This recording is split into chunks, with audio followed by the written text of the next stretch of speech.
Selamat sore semuanya. Thank you semuanya yang udah join acara Young Entrepreneurs Talk pada sore hari ini yang berkolaborasi juga dengan Think Talks. Perkenalkan, nama saya James Antonius. Saya adalah Head of Binus Startup Accelerator here at Binus University. Nah, sebelum kita mulai, izinkan saya untuk mengenalkan sedikit tentang Binus Startup Accelerator atau juga kan salah satu host pada acara sore hari ini. Nah, mungkin banyak yang belum tahu ya, apa sih Binus Startup Accelerator atau yang bisa disebut BISA itu?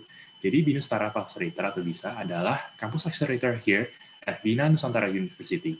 Nah, kita adalah customized program for Binusian to foster young entrepreneurs to make impact to the society while also scaling up their businesses. Dan yang dimaksud dengan Binusian di sini bukan hanya mahasiswa Binus saja, tapi kita juga ingin membantu alumni dari Binus dan juga kita ingin membantu staff dan juga faculty member dari Binus itu sendiri. Nah, tujuan dari kita sendiri adalah untuk membantu, untuk meng-guide founders to solidify their value proposition and also business model, as well to build sustainable operations so they can scale up their businesses. Jadi di Binus sendiri, kita mempunyai banyak sekali divisi yang berhubungan dengan entrepreneurship, seperti Binus Incubator, ada business creation, digital partnership, dan juga ada Binus Startup Accelerator itu sendiri. Nah, tujuan kita adalah ingin menjadi suatu ekosistem yang akan menjadi lifelong learning ecosystem for entrepreneurship. Nah, banyak juga yang bertanya, apa aja sih program dari Binus Startup Accelerator itu, dan juga apakah program ini terbuka untuk umum? Nah, kita mempunyai beberapa program. Yang pertama adalah Young Entrepreneurs Talk, yang merupakan acara pada sore hari ini. Nah, acara Young Entrepreneurs Talk ini adalah talks by expert and entrepreneurs, di mana para partisipannya tuh bisa langsung belajar atau menanyakan pertanyaan kepada para expert dan entrepreneurs tersebut. Program ini terbuka untuk umum dan kita melakukannya secara rutin setiap 1 atau 2 bulan sekali. Lalu nextnya kita mempunyai program yang kita namakan Bootcamp. Jadi Bootcamp adalah 2-month training program di mana fokusnya adalah membantu para startup market. Nah, kalau program yang ini khusus untuk startup yang salah satu foundernya adalah Binusian. Jadi misalnya ada 4 orang nih, dan salah satu foundernya adalah Binusian, tetap kita bisa menerima di program Bootcamp ini. Lalu setelah lolos dari program Bootcamp, kita ada program yang namanya Accelerator. Jadi Accelerator itu program akselerasi seperti program akselerasi di luar sana. Jadi kalau kalian pernah mendengar program Acceleration Program, nah program Accelerator adalah program yang mirip-mirip dengan program itu.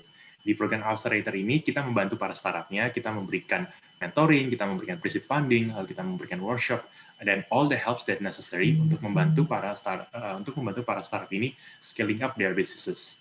Nah, sama seperti Bootcamp, program Accelerator ini juga hanya terbatas untuk startup-startup yang salah satu co-founder-nya adalah Binusian.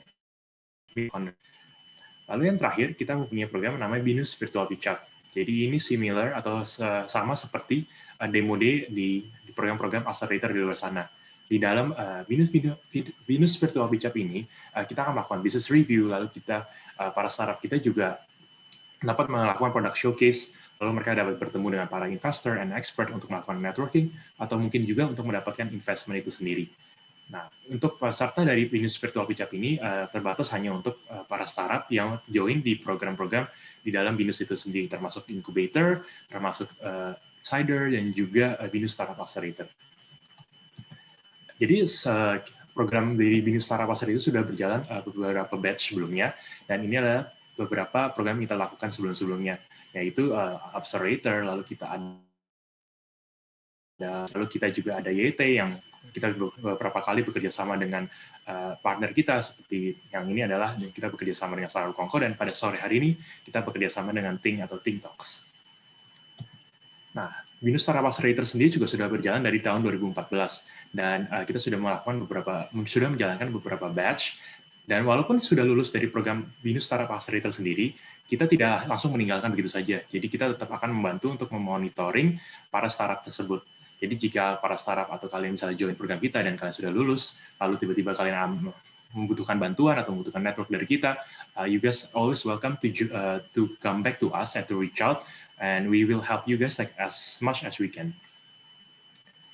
Nah, dari program BISA sendiri, kita mempunyai mentor-mentor yang juga sudah pengalaman teknikal. Jadi kalau technical mentoring itu mungkin khusus untuk salah satu topik saja, tapi kita juga mempunyai dedicated mentor yang akan membantu kalian, yang kita sesuaikan juga dengan industri kalian. Dan ini adalah mentor yang akan nempel dengan kalian, jadi dia akan membantu kalian dengan any question that you might have. Untuk tahu lebih lanjut tentang program BINUS Startup Accelerator, bisa follow langsung aja. Kita punya Instagram di @binus_startup_accelerator, atau kalian juga bisa join mailing list kita dengan meng-scan QR code di layar ini. Atau bisa langsung juga ke bit.ly/bisa2021. Nah, kalau kalian juga ada pertanyaan dan mau email, kalian juga bisa langsung email aja ke stars@binus.edu. Pada sore hari ini kita juga disupport oleh Great Nusa yang merupakan platform pembelajaran yang mempunyai lebih dari 1000 video pembelajaran. Jadi kalau kalian bisa ingin belajar tentang bisnis atau tentang engineering, tentang IT, even like languages, kalian bisa langsung aja cek websitenya Great Nusa at www.greatnusa.com setelah acara pada sore hari ini. Atau kalian juga bisa langsung follow aja Instagramnya @greatnusa. Oke, sekian aja sih dari saya. Jika kalian punya pertanyaan lebih lanjut mengenai program kita atau how to join or anything else, feel free to contact us. Di sini adalah nomor kita, atau bisa langsung email kita, langsung email saja ke kita, atau bisa juga langsung DM atau langsung message kita di Instagram kita @binus_startup_accelerator. Oke, sekian saja dari saya. Mungkin next-nya akan memperkenalkan sedikit tentang Telkomsel tentang TING yang merupakan Telkomsel Innovation Center yang merupakan corporate incubator and accelerator program yang untuk membantu digital solutions termasuk health tech, fintech, leisure economy, and many more. Untuk menjelaskan lebih lanjut programnya, mungkin saya akan perkenalkan Bu Rilanti Kamelia. Halo, selamat sore semuanya. Oke, silakan Bu Rilanti. Oke, Mas, ini dari aku share sendiri apa ini udah update? Boleh, silakan. Oh ya, udah boleh ya? Ya, silakan. Ya, boleh, makasih. Sebentar ya.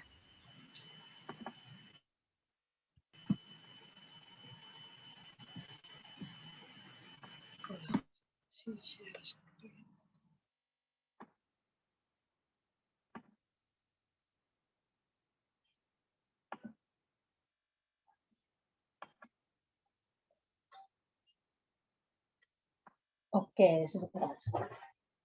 Ya. Oke, selamat sore teman-teman semua. Ini saya manggilnya apa? Teman-teman BINUS aja mungkin ya. Teman-teman BINUS dan para inovator yang udah pada bergabung di sini. Terima kasih. Jadi nama saya Rilanti, saya part of TING, di mana banyak menghandle markom dan community engagement di TING, dan juga mengawal beberapa startup yang memang kita masuk ke TING. Kalau misalnya kita present ini kesannya kayak kompetitor gitu ya, tuh BINUS, padahal enggak sih. Jadi sebetulnya TING ini sendiri sebagai akselerator program, itu bisa jadi direct funneling juga dari teman-teman yang udah ikut program BINUS, untuk bisa juga masuk ke program kita. Tuh, mungkin cerita dikit, sebetulnya TING itu apa? TING itu memang Telkomsel Innovation Center, jadi kita adalah corporate accelerator programnya Telkomsel, yang kita cari memang saat ini vertikalnya itu masih agnostik, jadi all, open to all, dari mulai health tech, medical tech, fintech, insurance tech, dan lain-lain.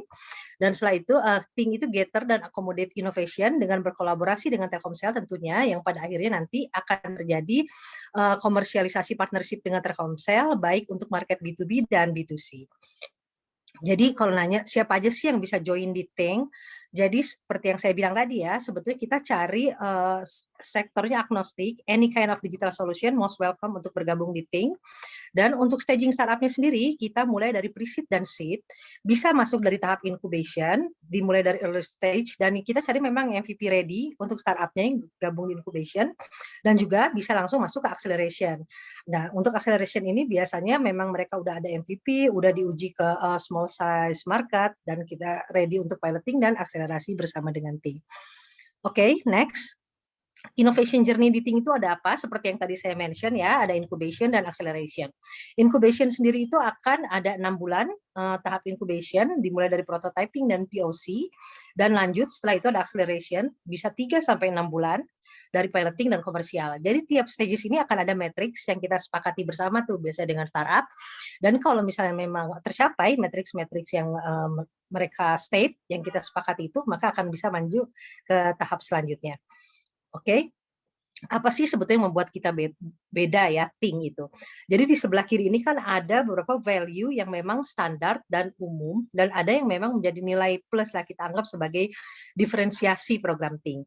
Jadi kalau misalnya yang diferensiasi ini kita highlight dengan warna orange. Jadi kita bahas yang standarnya mungkin ada mentorship, kita punya mentorship dari bisnis, teknikal, dan industrial, kita ada bootcamp tentunya, ada workshop dan co-working space. Kita sediakan co-working space, saat ini mungkin masih banyak yang WFA. Kita juga sediakan platform untuk bisa Vicon pakai CloudX-nya Telkomsel. Terus ada funding kita itu equity based convertible notes, dan setelah itu ada investor dan demo day tentunya. Dan 3 hal yang membedakan, tentunya kita punya market access, bahwa yang mungkin juga teman-teman sini udah tahu, Telkomsel itu ter-attach dengan 160 juta 160 juta lebih pelanggan Telkomsel. Jadi setiap teman-teman startup di sini juga punya opportunity untuk meng-attach solusinya ke market Telkomsel. Dan juga kita punya 30.000 corporate customer untuk B2B segmen dan digital ekosistem. Di sini misalnya ada Bayu, kebetulan ada Mas Alvan di sini, salah satunya. Mungkin juga dengan M-Site yang udah teman-teman tahu, mungkin Orbit ya, dunia games, IoT-nya Telkomsel dan lain-lain. Kita punya digital ekosistem yang cukup variasinya cukup banyak dan cukup lengkap. Dan juga tentunya ada Innovation Lab yang saat ini mungkin lagi hype, masuk berita juga ya tentang 5G kita. Jadi kita punya 5G Lab, sandboxing platform, dan cloud VPS. Itu value-nya Think. Dan ini kita udah kerjasama kurang lebih dengan 27 eksternal startup dan 3 internal squad yang kita bina juga. Jadi kita nggak hanya membina eksternal, tapi kita juga membina internal innovation. Untuk vertical solution-nya sendiri macam-macam, dari smart city, logistik, industrial, enterprise, agritech, edutech, fintech, dan healthtech. Ada macam-macam. Dan teman-teman ini yang secara portofolio sudah bergabung dengan Think saat ini. Oke, lanjut ke bootcamp. Jadi kita punya bootcamp-nya Think itu sendiri sebetulnya materialnya diisi dengan apa aja, macam-macam, dari mulai product market fit, terus juga digital solution, terus ada digital marketing tentunya ya, yang biasanya memang jadi request-nya hype banget nih di kalangan startup untuk minta itu, dan juga financial dan legal support berupa material dan juga bimbingan dari mentornya kita, dan juga customer acquisition dan growth hacking. Jadi bootcamp ini akan bentuknya series, akan ada monthly bootcamp, initial bootcamp, dan lalu akan dilanjut dengan monthly bootcamp. Itu yang akan kita monitor juga tentunya progresnya startup ini di setiap bootcamp yang kita selenggarakan. Dan selain itu, di selain bootcamp tentu kita punya mentor yang as mentioned before, bahwa mentor-mentornya kita ada mentor eksternal, mentor internal Telkomsel juga. Dan mentor eksternal ini adalah expert dari sisi technical, dari sisi bisnis, yang bisa membantu teman-teman kalau bergabung di Think. Dan memang mentor ini ada yang sifatnya dedicated untuk teman-teman, disesuaikan juga dengan kebutuhan dan karakteristik solusinya yang teman-teman punya ya. Dan juga ada yang ad hoc mentor, dan juga dia mentor yang as request lah. Jadi bisa dedicated dan ad hoc tadi yang as request ya. Jadi misalnya teman-teman dapat dedicated mentornya A, tapi pengen belajar juga nih tentang digital marketing. Let's say kita punya Mbak Olga Elisa dari CEO-nya Alega, itu bisa kita kontak juga gitu untuk bisa teman-teman belajar deep down mengenai digital marketing. Contohnya seperti itu. Dan ini ada Telkomsel Industrial Expert Mentor dari kita juga, yaitu para senior leaders kalau kita bilang di Telkomsel, yang memang dia udah paham banget lah dengan industrinya, karena memang hari ke hari memang mereka jalani ya tentunya, dan teman-teman tuh bisa dapat banyak insight nih, terutama ketika masuk ke piloting dan komersial. Biasanya akan dapat insight dari industri real expert, gimana langkah-langkah yang terbaik lah gitu. Dan juga Innovation Lab di Think, itu ada Technical Lab, ada IoT Lab yang saat ini udah jalan, dan 5G Lab. Nah, ini kalau misalnya teman-teman di sini ada yang punya solusi 5G, ini menarik banget nih untuk bisa berinkubasi bersama kita bareng. Dan juga ada sandboxing platform, ada IoT platform, dan big data. Dan juga kita punya API SMS, USSD. Jadi teman-teman bisa pergunakan itu, payment juga ketika masuk di inkubasi di kita. Dan cloud VPS during the development process, tentunya kita mungkin untuk beberapa startup itu sangat dibutuhkan ya cloud VPS, dan ini kita bisa support. Dan juga coworking space. Coworking space Think itu ada di mana aja. Pertama kita punya physical coworking space di Jakarta, di Blue Green di Jakarta Barat. dan juga di Bandung Digital Valley. Nah, kalau misalnya teman-teman ini posisinya saya nggak di Bandung, nggak di Jakarta nih, mungkin di Jogja atau Surabaya atau kota-kota lainnya, kita juga ada kolaborasi nih sama beberapa coworking space. Jadi bisa teman-teman startup utilize seperti dengan Cohive, Block 71, satu atap di Surabaya dan satu tanpa di Manado. Dan beberapa tempat lainnya yang kita lagi ongoing untuk collaboration dan virtual meeting room dengan CloudX. Nah, ini juga bisa free untuk didapatkan oleh teman-teman startup. Oke, next, setelah memang dinyatakan lulus di tahap akselerasi, teman-teman ini bisa kita giring untuk masuk ke demo day. Nah, demo day ini nanti akan teman-teman startup akan kita pertemukan dengan visi dan angel dari internal, dari eksternal, nggak hanya dari. Jadi kan kalau dari internal Telkomsel, mungkin teman-teman tahu ada TMI, Telkomsel Mitra Inovasi. Nah, selain itu, teman-teman juga akan bertemukan dengan visi dan angel dari eksternal untuk bisa present demo solusinya teman-teman. Dan kita harapkan memang dengan adanya engagement dengan visi, dengan dapat fund nih kan, dan startupnya besar juga, dan kita tuh menilai bahwa alumni meeting juga harus bisa berhasil. Makanya akan kita giring juga sampai mereka sukses. Salah satu funnelnya adalah melalui demo day. Dan ini sedikit cerita mengenai our partner. Jadi kita memang punya partner nggak hanya coworking space, ecosystem builder, dan juga visi, dan kita juga ada partner salah satunya dengan university, dengan BINUS, dan beberapa partner kita lainnya yang bisa teman-teman utilize juga ketika bergabung di sini. Kalau misalnya memang ada kebutuhan related dengan kelas atau apa, atau misalnya mau bertemu dengan visi atau hal yang lainnya, itu bisa mengutilisasi partnernya kita. Itu sih tentang Ting. Kalau lebih lengkapnya bisa cek juga di website kita di ting.id atau di Instagramnya kita @ting.id, bisa dicek juga, dan kita tunggu kolaborasi selanjutnya bareng sama Ting. Jadi daftarkan solusi kalian di ting.id. Terima kasih. Thank you, makasih Mbak Rianti. Ya mungkin Ya, sama-sama. just to summarize, mungkin ya, banyak yang bingung juga perbedaannya apa. Ya sebenarnya kita juga salah satu funneling. Jadi kalau dari BINUS sendiri kita punya banyak sekali ekosistem entrepreneurship, mulai dari ideation, sedangkan kalau Ting lebih fokus ke pre-seed ya, dari seed sampai pre-series yang reach out-nya untuk nasional ya Mbak Rianti, betul ya? Ya, betul. Betul, oke.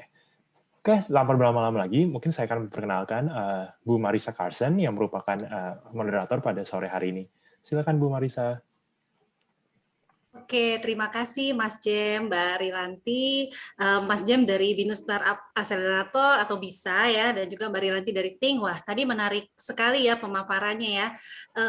Saya jadi pengen bikin bisnis nih ya. Pemaparannya luar biasa. Ya, perkenalkan nama saya Marisa Carson, biasa dipanggil Marisa. Saya adalah Subject Content Coordinator di School of Information System di BINUS University. Jadi kalau kebayang Subject Content Coordinator tuh ngapain sih kerjaannya?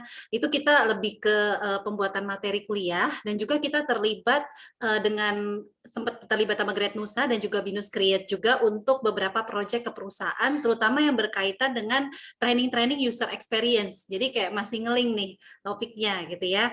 Nah, hari ini saya akan menjadi moderator untuk talk show Young Entrepreneurs Talk yang ke-11 ini ya, dengan tema bagaimana kita dapat memprioritaskan fitur-fitur produk. Nah, hari ini kita sudah ada 2 pembicara yang nanti saya akan perkenalkan. Nah, sebelum kita mulai, saya akan menginformasikan bahwa agenda kita nanti akan ada ya, highlight sedikit dari pembicara kita, kedua pembicara kita, highlight sedikit, kemudian akan ada bincang-bincang saya bersama pembicara, dan nanti kita akan ada sesi question and answer ya, jadi Q&A. Nah, untuk Q&A ini kita akan ada hadiah nih, jadi jangan kemana-mana, kita akan ada hadiah untuk 3 pertanyaan terbaik. Nah, hadiahnya apa sih? Nah, hadiahnya adalah saldo untuk link aja sebesar Rp150.000. Wah, ini lumayan banget ya buat belanja, apalagi pandemi gini kan pasti getol-getol banget ya belanja online ya teman-teman semua gitu ya.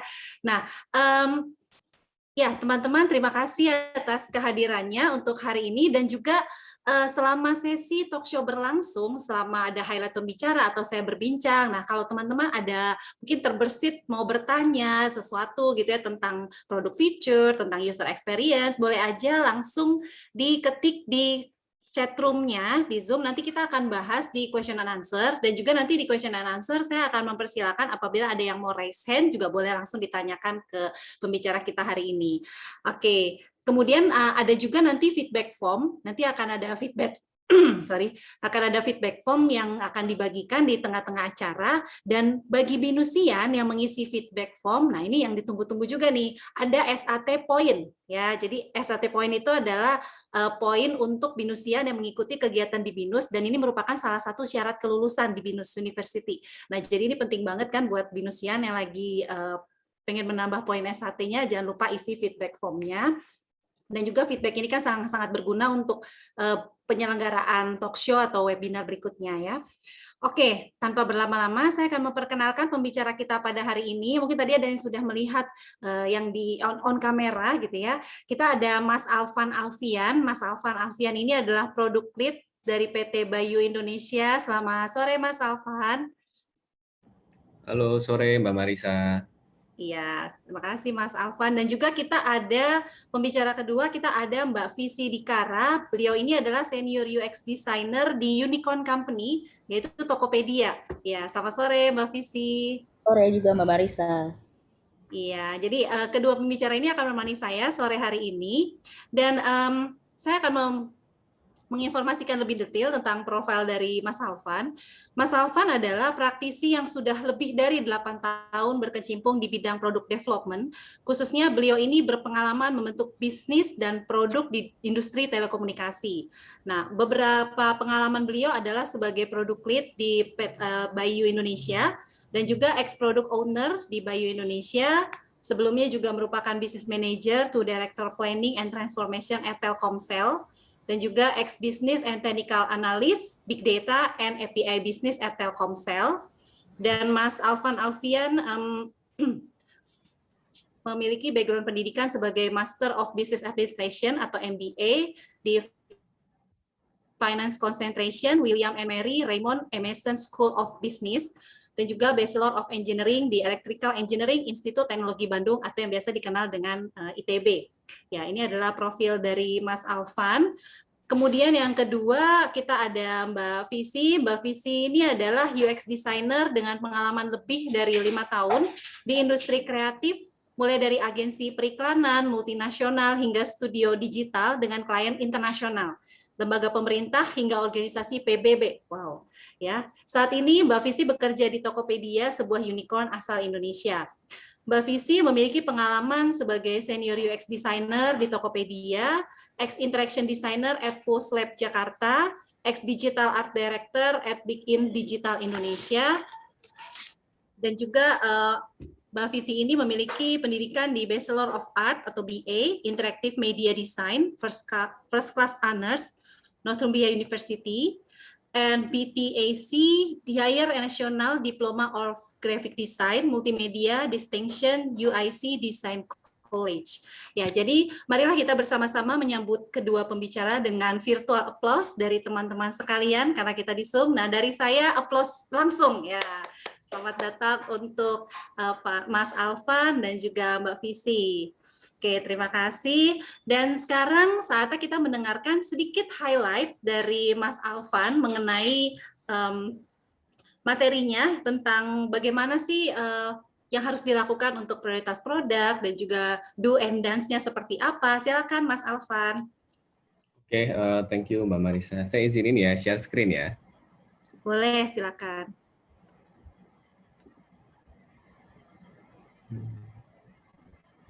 Oke, udah kelihatan belum ya? Sudah kelihatan. Ya, full screen ya? Yes, full screen. Oke, bismillahirrahmanirrahim. Assalamualaikum warahmatullahi wabarakatuh. Selamat sore teman-teman semuanya. Selamat datang di acara ini. Terima kasih banyak buat BINUS, Bisa, dan Ting yang udah ngasih kesempatan lah buat sharing session sama teman-teman di sini semua. Nah, di sini saya kemarin diminta buat sharing sedikit tentang gimana caranya sih nge-prioritisasi fitur-fitur produk yang akan kita rilis. Nah, sebenarnya kalau teman-teman coba cari di Google gitu ya, itu banyak sih teman-teman bisa nemuin jawaban gitu ya. Ada yang 5 step to prioritize your product feature, 7 langkah, 9 langkah, dan akan ada banyak-banyak banget beberapa best practice yang akan teman-teman temuin. Nah, yang di sini mungkin saya bisa share adalah apa yang kita lakukan di Bayu, mungkin pengalaman yang saya alami sendiri ketika kita membuat Bayu dari awal sampai saat ini. Nah, yang pertama banget, Ini mungkin yang harus yang harus diyakini dan diamini lah oleh semua anggota tim di startup itu maupun tim yang kecil gitu ya, bahwa semua orang harus punya visi dan tujuan yang sama. Dan inilah tugas para founders dan product owner-nya untuk bisa mengkomunikasikan visi tersebut dan tujuan tersebut sehingga semua anggota tim itu paham tuh, oh visi kita tuh apa dan tujuan kita apa. Karena pada prakteknya nanti kalau teman-teman itu nanti berdiskusi, itu akan ada banyak ide-ide bagus. Semua ide yang muncul, baik dari internal tim, ataupun baik dari feedback dari pelanggan, atau dari manapun lah idenya, itu biasanya bagus. Tapi nanti kan harus diprioritisasi ya. Nah, mana yang harus duluan, nanti balik lagi tuh. Oh, kita visinya ini, tujuan kita ini, balik lagi, fundamentalnya itu adalah visi dan tujuan startup itu sendiri. Nah, ini adalah PR dari para founder dan para product owner-nya untuk bisa mengkomunikasikan ini ke semua anggota timnya. Kalau anggota timnya itu nggak bisa agree di big picture visinya, itu diskusi satu fitur aja itu bakal PR nantinya. Ini yang pertama. Nah, yang kedua adalah ketika udah mulai diskusi nih ya, itu adalah asking the right questions. Mulai dari diskusi berdua, diskusi tim kecil, sampai diskusi besar, kita harus bertanya hal yang fundamental dan bertanya hal-hal yang benar-benar kritikal gitu. Ini align nggak sih sama visi dan tujuan startup kita, sama milestone yang mau kita achieve ketika kita mau rilis, ketika kita mau rilis MVP, ketika kita mau rilis scale up gitu. Ini align nggak sih? Yang kedua, ini bisa bantu kita nggak sih fitur ini buat kita mencapai tujuan kita gitu. Apakah kita punya resource melakukan ini? Ini penting banget. Resource itu nggak hanya resource dari orang, skill, talent, tapi juga resource waktu. Karena waktu itu resource yang sangat amat berharga. Oh, kita bisa, tapi mungkin buat ngerjainnya 5 bulan lagi. 5 bulan, oh nggak cukup waktunya. Atau kita bisa sih kayaknya, cuman nggak punya talent ini, oh yaudah berarti harus nanti. Nah, ini pertanyaan-pertanyaan yang harus diutarakan gitu ya. Terus yang paling basic banget ini killer feature, must have feature, atau nice to have feature. Kalau emang ini fiturnya ya nice to have sih, ya udahlah mungkin bisa nanti-nanti aja. Tapi kalau ini benar-benar killer, must have feature, nah ini mungkin akan lebih diprioritaskan dibanding fitur-fitur atau ide-ide lain yang akan muncul. Nah, setelah nanti teman-teman udah asking the right questions, nah yang akan membantu lagi adalah cari framework-nya. Nah, framework ini ada banyak juga kalau teman-teman cari ya. Mulai dari value versus effort, ada nanti dari affinity diagram, ada dari sisi user mapping, itu banyak banget dan semua framework ini bagus dan akan membantu kita untuk kita ngefilter nih fitur mana yang mau kita prioritasin duluan. Nah, di sini yang mungkin yang biasa kita lakukan di Bayu ini yang simple, yang quick lah, ini cepat banget buat kita nge-mapping, itu adalah value versus effort. Nah, value di sini adalah mana fitur yang nge-drive value untuk user dan juga untuk bisnis atau shareholders kita. Dan yang kedua, mana effort yang paling rendah nih. Effort ini dari sisi waktu dan kompleksitinya juga. Nah, ketika value-nya tinggi, itu akan nge-drive bisnis dan akan nge-drive value buat user kita, dan effort-nya rendah, oh itu quick win. Berarti ini yang harus kita lakukan segera. Ketika misalkan, oh value-nya tinggi, tapi effort-nya gede nih, wah itu berarti feature gede nih. Kayaknya ini satu hal yang mungkin kita akan lakukan di beberapa waktu ke depan, nah mungkin bisa kita staging. Atau value-nya tinggi, value rendah, effort rendah. Oke lah nanti kita kerjain kalau kita punya waktu. Atau misalkan effortnya tinggi, value-nya rendah, effortnya tinggi. Nah ini mah bisa dilupakan aja lah nanti ya. Nggak perlu dipikirin, udah value-nya rendah, effortnya juga tinggi. Nyusahin lah, ibaratnya kayak gitu. Nah, framework ini tergantung masing-masing organisasi itu punya framework yang cocok buat mereka, disesuaikan juga sama kondisi mereka. Nah, nanti teman-teman bisa pilih aja framework yang kira-kira ini praktisnya gampang nih buat di organisasi teman-teman. Nah, setelah itu mungkin teman-teman juga harus paham konteks dan situasi yang dialami sama startup teman-teman. Atau misalnya teman-teman adalah corporate startup gitu ya, itu harus paham lah konteksnya apa sih sekarang. Kalau kita misalkan di fase awal, belum rilis produk ya, belum launching, mungkin cara kita memprioritas sesuatu akan berbeda. Karena apa? Karena kita nggak ada nggak ada operasional yang kita lakukan. Kita benar-benar nge-develop sesuatu dan nggak ada operasional kita perlu pikirin. Nah, ketika kita udah launching, kita lagi proses product market fit, kita mau akuisisi, nah cara kita nge-prioritize fitur juga beda. Atau ketika teman-teman startup, oh kita lagi mau secure funding nih. Nah, ketika mau secure funding kan pasti nanti ada tuh, oh shareholders itu ada kriterianya harus achieve misalkan sekian traction untuk active user atau sekian traction untuk transaction. Nah, hal-hal seperti itu yang teman-teman harus put into consideration. Karena at the end of the day, teman-teman startupnya punya aspirasi dan visi jangka panjang, long term goal, tapi di satu sisi juga ada short term goal yang harus kita secure juga. Nah, di sini yang harus bisa dipivot nantinya ketika kita ngeprioritasi fitur yang akan kita rilis. Mana yang bisa ngedrive kita buat kita secure short term dan juga long term goal kita. Nah, ini harus dipahami sama para founders-nya dan product owner sama semua anggota timnya. Dan yang terakhir, stakeholders buy-in. Nah, ini dinamika yang akan terjadi di keseharian ketika kita mau rilis sebuah fitur gitu ya. Nah, biasanya stakeholders yang harus di-manage itu ada 3. Yang pertama dari sisi pelanggan, karena bagaimanapun juga produk ini adalah untuk pelanggan. Kita harus make sure bahwa fitur yang kita rilis ini emang berdasarkan feedback pelanggan, itu adalah bisa nge-solve pain point-nya pelanggan, ini adalah distinctive buat competition, ini yang harus kita manage dan harus kita prioritasin. Yang kedua dari sisi visibility. Nah, visibility ini lebih ke internal tim teman-teman. Kita bisa nggak sih ngerjain ini? Kita punya waktunya kah? Kita punya talentnya, kita punya skillnya buat ngerjain ini. Dan yang terakhir dari sisi shareholders atau investornya. Nah, ini viable nggak sih? Atau ini bisa profitable nggak sih dari sisi manajemen ngelihat fitur ini oke atau enggak? Nah, di sini nanti peran para founders-nya, para product owner itu akan bermain di sini untuk benar-benar dapetin buy-in dari ketiga stakeholders ini. Karena bagaimanapun juga ketika di-decide tapi nggak dapat buy-in ya nggak dikerjain atau dikerjain dengan setengah hati, nanti hasilnya juga nggak akan bagus. Ini dinamika yang akan terjadi ketika nanti teman-teman mulai shortlist beberapa fitur yang akan diprioritasin.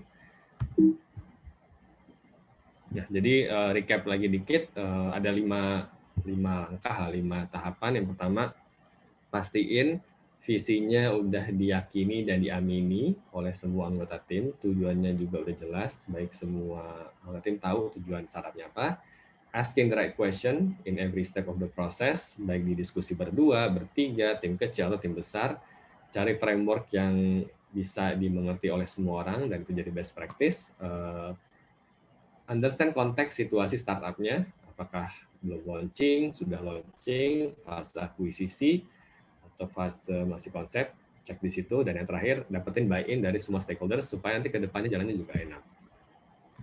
Nah, do's and don'ts-nya apa sih ketika kita ngeprioritasin sebuah produk gitu ya. Nah, mungkin di sini saya share sedikit aja. Yang pertama, please rely on data. Data itu baik data dari user, data dari competition, data dari market, data dari manapun juga. Data lebih berbicara dan jangan rely ke gut feeling atau HIPPO. HIPPO ini term buat highest paid people opinion. Nah, ini term ini apakah dia top management atau founders atau investor. Biasa kadang ketika diskusi itu pasti ada sisi subjektivitas baik dari founders, karena founders pun pasti punya bias.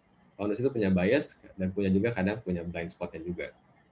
Jadi please rely on data, bukan gut feeling seseorang, founders-nya, atau mungkin HIPPO, highest paid people opinion, top management atau dari para investornya. Jadi ketika nanti ada dispute, ada konflik, atau ada perbedaan pendapat, balik lagi ke yang awal tadi, bahwa visi dan tujuan startup ini apa sih? Itu yang pertama.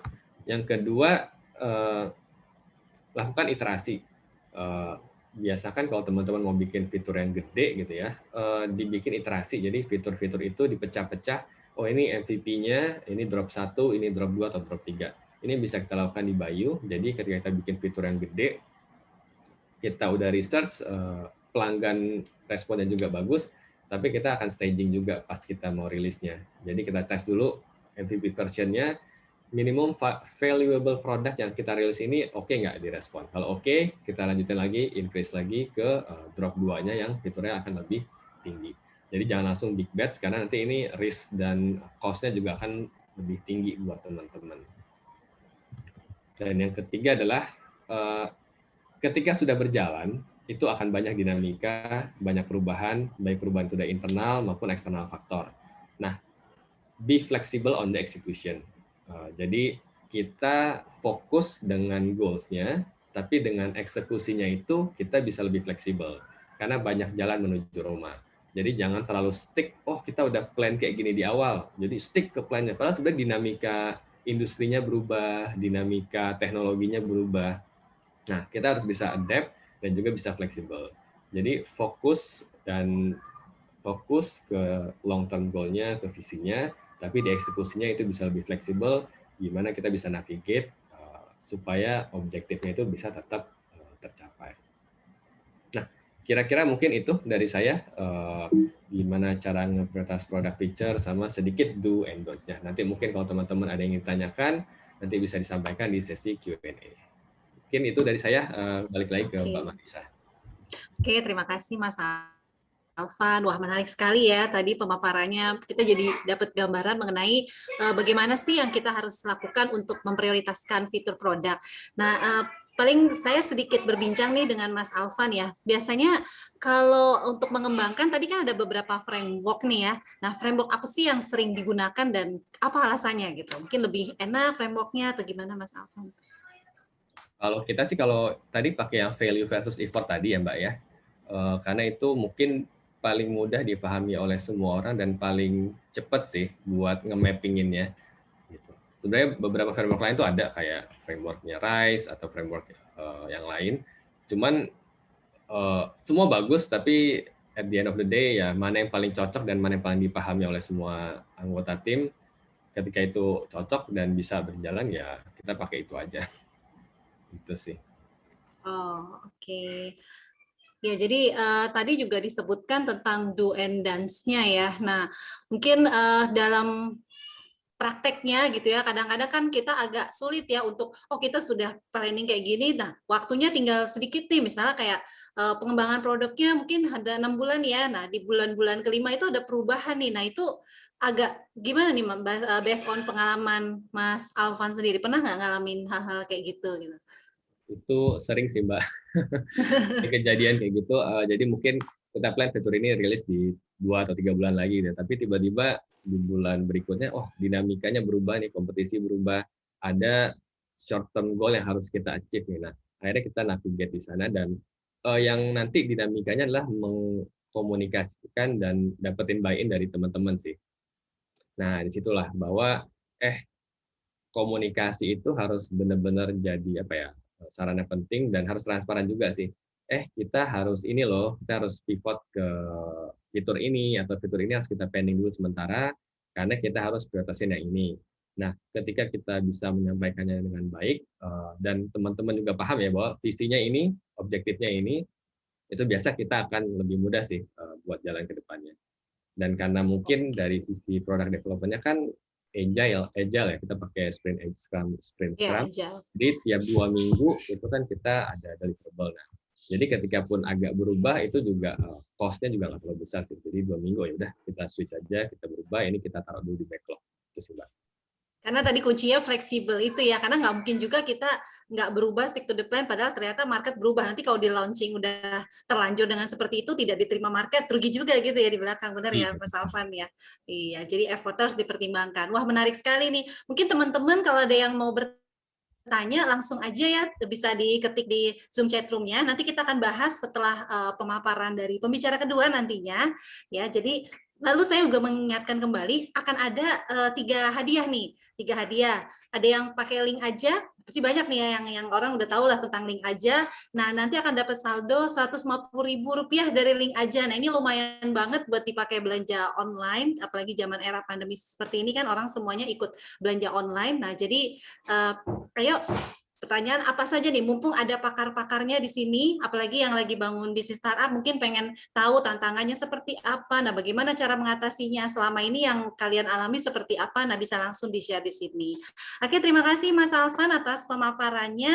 Nanti kita lanjut di sesi Q&A. Saya lanjut ke pembicara kedua kita, yaitu Mbak Visi Dikara dari Tokopedia. Wah, ini startup unicorn yang sudah sangat terkenal ya sekarang ini, semua orang tahu, bahkan brand ambasadornya pun sampai dari Korea gitu ya, happening banget gitu ya. Ya jadi silakan Mbak Visi untuk menyampaikan materi highlightnya. Oke, sebentar ya, saya share screen dulu.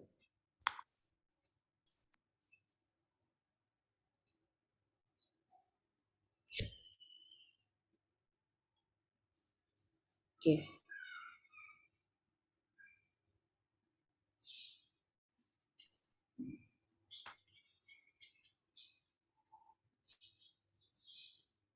Oke, ini udah di share. Oke, selamat sore semuanya. Perkenalkan, saya Visi Dikara. Saya sekarang bekerja sebagai senior UX designer at Tokopedia. Kebetulan tim saya megang kategori and browse, jadi kita handling all kategori di Tokopedia dan juga kategori landing page dan juga kategori specific experience di Tokopedia. Mungkin kalau pernah tahu ada fitur tukar tambah, terus ada fitur home service segala macam Tokopedia, itu tim saya yang handle gitu. Nah, untuk kesempatan hari ini, kalau tadi Mas Arfan itu ngebahas lebih ke arah do and dance-nya ya. Nah, kalau ini aku pengen ngebahas beberapa bias, atau sebenarnya bias itu wajar, pasti ada gitu. Nah, tapi ini beberapa bias ini, terutama cognitive bias, sering banget muncul saat kita prioritas produk gitu, dan itu kadang-kadang menjadi blocker tuh, menjadi sesuatu yang menyulitkan kita sendiri, atau kadang-kadang kita nggak paham, nggak sadar, akhirnya malah jadi produk itu nggak maksimal gitu. Nah, mungkin bisa next. Nah, mungkin pertanyaannya sekarang, cognitive bias itu apa sih sebenarnya? Nah, itu sebenarnya adalah pola penyimpangan sistematis dari norma atau rasionalitas dalam penilaian. Jadi itu sebenarnya cognitive bias itu sangat wajar. Pasti orang tuh pernah bias lah, pernah istilahnya bias dan nggak bisa nyampein sesuatu hal secara rasional gitu kan. Nah, tapi ini tuh kalau misalnya dalam product prioritization, itu kadang tuh bisa menjadi suatu blocker yang besar tanpa kita sadari. Nah, next lagi. Nah, sebenarnya munculnya tuh kapan biasanya sih cognitive bias itu, dan bentuknya tuh kayak apa? Nah, munculnya itu adalah ketika kita itu sebagai manusia harus mengolah banyak informasi dalam waktu yang bersamaan, atau menghadapi suatu yang kurang jelas atau kurang spesifik dan terlalu banyak yang harus diingat, setelah harus berpikir ekstra cepat. Nah, ini pasti udah kebayangkan kalau misalnya dikasih tugas atau dikasih brief, ini sebenarnya keadaan yang sering banget ditemuin kan, sering banget kita rasain gitu. Dimana kita tuh sangat terpressure, dan akhirnya otak kita itu nggak bisa berpikir secara rasional, dan kadang-kadang muncul bias-bias itu. Nah, ini next. Nah, kalau kita mappingin dalam desain proses, biasanya kan desain proses itu ada step-stepnya ya. Nah, di setiap step itu kadang-kadang sangat rawan untuk berpotensi ada bias-bias ini, yang akhirnya malah nggak menjadikan decision yang kita ambil dalam product prioritization itu jadi maksimal. Nah, ini kita ada proses-proses nih. Pasti yang pertama tuh kita harus set the foundation first kan. Pasti kita ada riset, ada analisis, apa sih yang sebenarnya kita mau solve segala macam, baru kita start ideasi, dan kita start validasi, baru habis itu implementasi. Nah, kita akan bahas nih di step-step ini, biasanya apa sih yang terjadi, apa sih blocker yang suka terjadi, yang disebabkan oleh si cognitive bias ini, dan yang mungkin kita nggak pernah sadar sebelumnya. Nah, next. Nah, pertama di step saat kita baru awal banget mulai riset atau analisis di awal, di mana kita setting foundation, istilah kita set foundation untuk gimana kita mau lanjut, kita cari problem masalahnya itu sebenarnya apa, terus istilahnya kita kalau misalnya di saya tuh mungkin ini adalah yang paling paling pertama saya lakukan sebelum istilahnya kita ideation. Pasti kita riset dulu kan. Misalnya skenario seperti ini, kamu diminta untuk mengembangkan suatu fitur baru nih pada produk kamu untuk mendongkrak penjualan produk elektronik. Nah, apalagi di masa pandemi ini kan pasti orang malas gitu kan.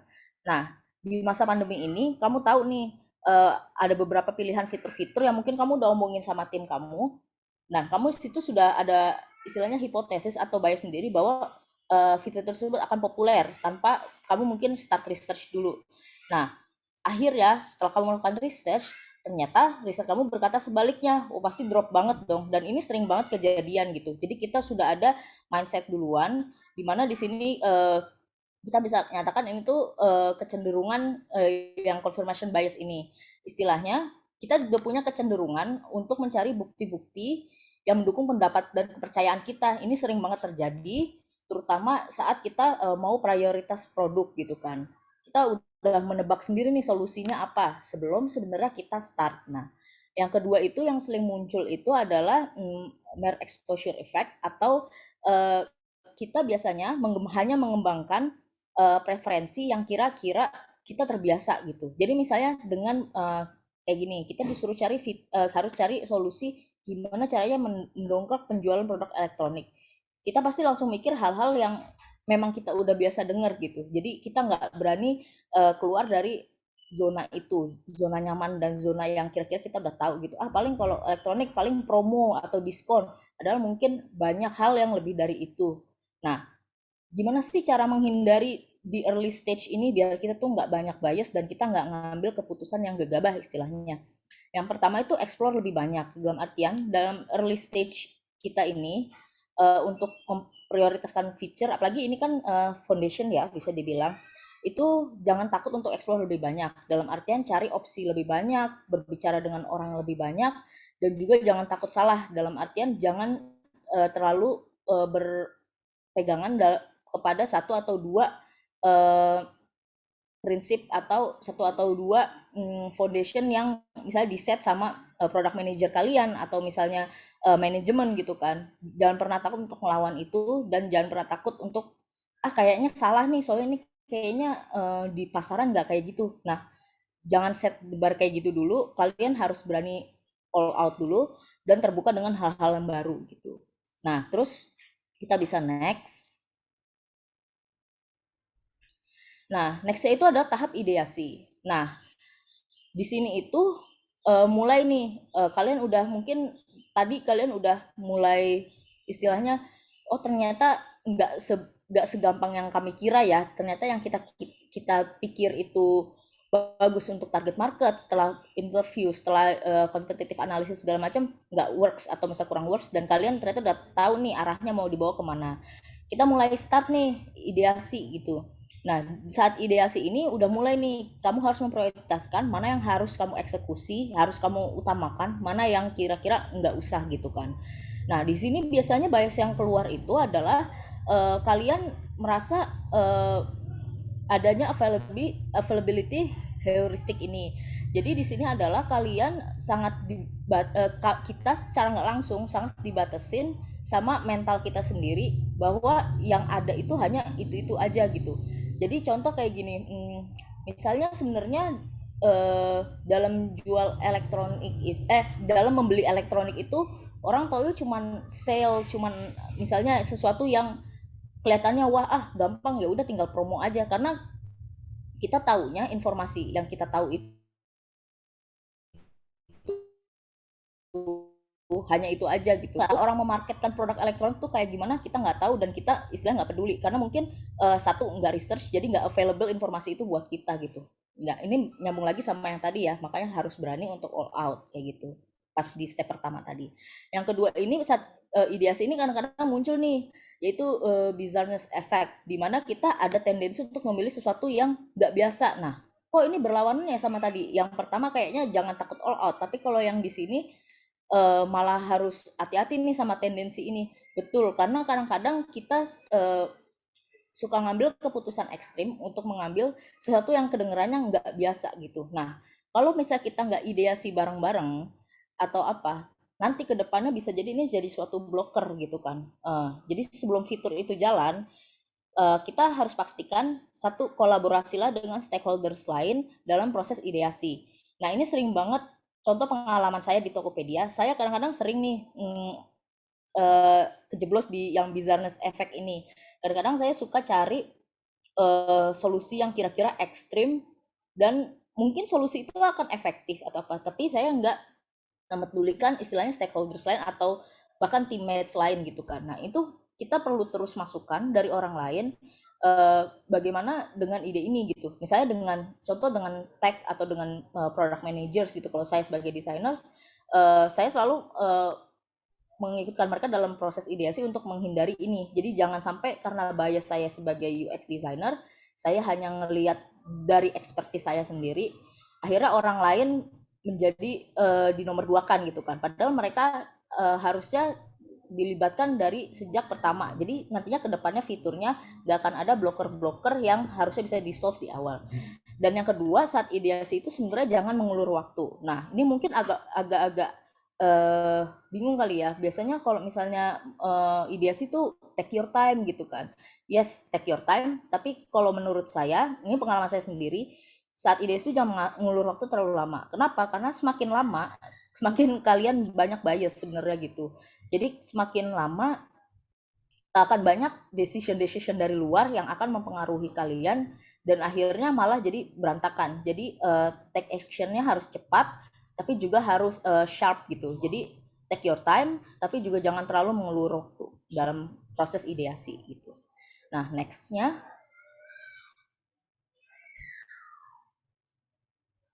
Nah, saat ideasi sudah selesai, pastikan produk kamu udah selesai nih, udah rapi. Pasti kadang-kadang kamu butuh validasi dong, is it work or not gitu kan. Ini bekerja nggak ya buat orang gitu. Biasanya akan ada proses validasi dulu, lalu baru akan diimplement. Nah, saat validasi ini, biasanya kan kamu melakukan usability testing ke user gitu kan, untuk sebelum validasi, sebelum produk akan di-develop atau diluncurkan. Nah, apalagi setelah testing kadang-kadang pasti ada aja deh ya, apalagi ada yang kurang maksimalnya tuh pol atau ada yang kurang maksimal cuma dikit. Dah, kamu tuh harus bisa menjelaskan ke stakeholders nih gimana ya keputusan selanjutnya yang harus diambil, which is ini keputusan yang lumayan penting karena ini sebelum produk itu sendiri diimplementasi gitu kan. Sebelum diprioritaskan, kalian harus bisa menjelaskannya gimana. Nah, ini bias yang suka terjadi itu. Nomor satu itu adalah observer expectancy bias. Jadi sering banget di step terakhir, which is ini biasanya divalidasi, itu kita udah istilahnya udah ngarep kalau orang ini tuh pasti ini akan reaksinya oke gitu kan. Mudah-mudahan reaksinya oke nih, tapi dalam sebenarnya itu udah bias sih. Kayak kalian tuh berusaha untuk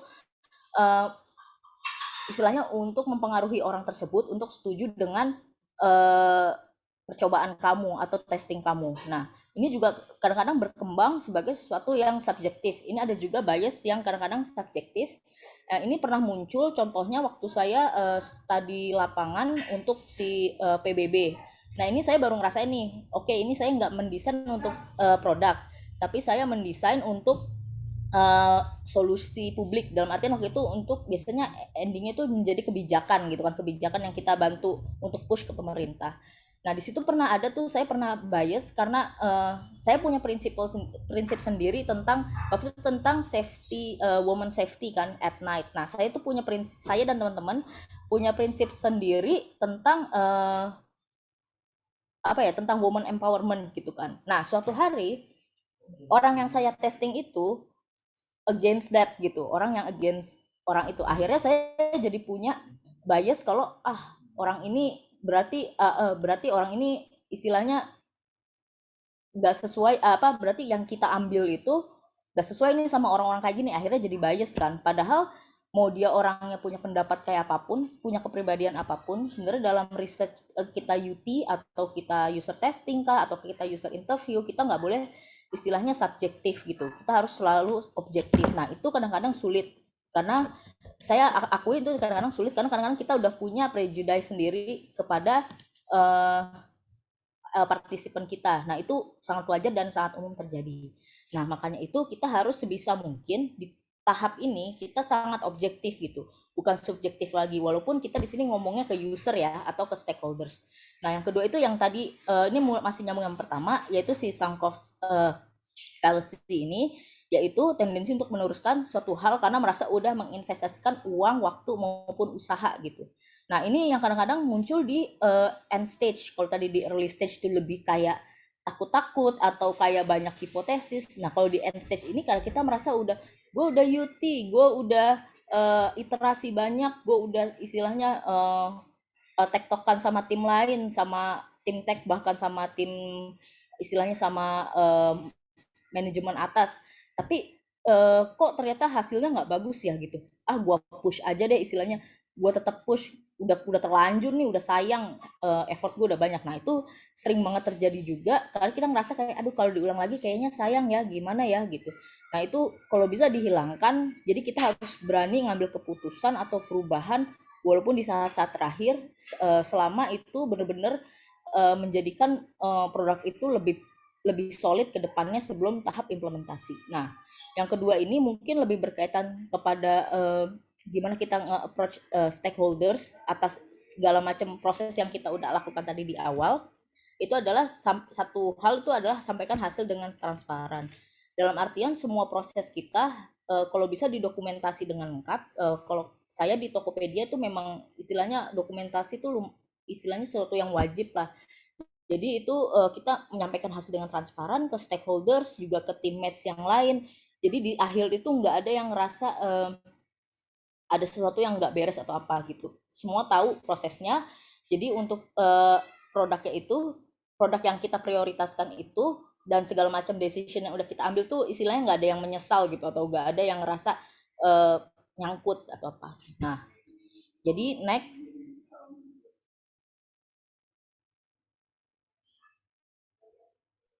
Nah, ini dari yang tadi kita omongin itu ada beberapa frameworks. Mungkin tadi Mas Alvan juga udah sempat ngomongin. Sebenarnya frameworks tuh ada banyak. Salah satunya ada value versus complexity matrix, ada weighted scoring. Nah, ini kalau ada juga next, ada user story mapping, ada affinity grouping. Nah, ini sebenarnya kalian bisa pilih tergantung dengan use case-nya use case di tim kalian atau di organisasi kalian. Juga bisa kalian pilih berdasarkan istilahnya cara kerja kalian di sana, workflow-nya gimana gitu. Kalau misalnya contoh saya tuh biasanya kalau misalnya suatu fiturnya itu cuman butuh istilahnya quick fix gitu, saya lebih suka pakai yang tadi Mas Alvan bilang yang pertama itu yang complexity matrix, karena menurut saya itu ya itu lebih simple dan cepat gitu. Nah, kalau untuk sesuatu yang istilahnya dipegang sama banyak stakeholders, terus orang yang udah banyak stakeholders itu udah punya idealnya masing-masing, terus itu biasanya saya ajak untuk co-design, dan biasanya kita pakai affinity groupings gitu. Jadi untuk biar tahu groupings dan istilahnya dari mereka tuh expectation-nya apa aja. Dan mungkin kalau misalnya pernah waktu itu satu produk harus dirunut benar-benar dari awal untuk dicari root kesalahannya itu di mana, karena dan apa yang harus diprioritaskan itu bisa pakai user story mapping gitu. Nah, terus next-nya oke, jadi ini yang terakhir, mungkin ini summary dari semuanya. Yang nomor satu adalah bias kognitif itu sangat umum terjadi. Jadi nggak usah takut, nggak usah khawatir kalau kayaknya gue sering banget ngelakuin hal-hal yang tadi misalnya disebut sama saya gitu kan. Berarti selama ini gue untuk ngambil keputusan tuh masih kurang oke ya, atau masih suka ragu ya gitu. Nggak usah takut, karena itu pasti semua, bahkan yang istilahnya mungkin udah praktisi bertahun-tahun juga pasti kadang-kadang suka suka bias juga, itu wajar. Nah, tapi dengan metode yang tepat dan planning yang baik, bisa kok menghindari atau mengurangi untuk bias itu untuk sampai terjadi dan mempengaruhi decision kamu untuk prioritize suatu feature atau produk. Yang kedua itu jangan takut untuk ngambil keputusan. Nah, di sini take your time to decide, cuman tadi jangan terlalu lama juga, dan banyakin untuk cari perspektif lain sebelum menentukan keputusan yang harus kamu ambil dalam mengembangkan produk kamu. Dan yang ketiga, perbanyak kolaborasi. Nah, ini saya rasakan yang lumayan efektif itu poin 3, yaitu perbanyak kolaborasi sih.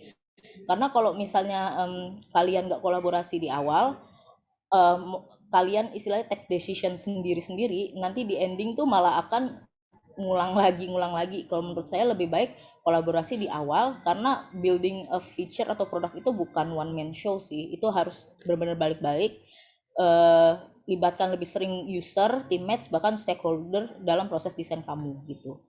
Oke, dari saya cukup segini. Mungkin ada pertanyaan. Oke, terima kasih Mbak Visi atas pemaparannya. Ya, ini menarik ya, karena memang bias itu bisa terjadi ya, walaupun kita seberapa pengalaman pun itu kadang-kadang ngaruh dari lingkungan kita gitu ya. Apalagi kalau kepengaruh sama orang, seperti yang tadi Mbak Visi cerita tentang yang woman empowerment tadi ya, ada orang yang against itu gitu kan. Nah, tadi saya pengen tahu sedikit sih Mbak Visi mengenai kalau untuk dibilang di fase yang ideasi itu kan katanya tidak boleh mengulur-ulur waktu. Nah, biasanya tuh waktu yang tepat tuh berapa lama tuh supaya yang ke belakangnya tuh nggak sampai mundur semua gitu.